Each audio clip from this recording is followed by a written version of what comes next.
ทันติพุทธา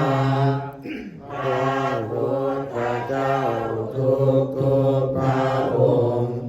กล่าวพระนิพพานว่าเป็นธรรมยอดเยี่ยมนาหิปาภัยโตปารุปการติผู้ยังทำร้ายบุคคลอื่นและสัตว์อื่นไม่ชื่อว่าเป็นปัญญาจิตผู้ออกบวชสามโนโหติปารังเวทยันโตผู้ยังเบียดเบียนบุคคลอื่นและสัตว์อื่นไม่ชื่อว่าเป็นสมณะผู้สงบอนุปวัตโต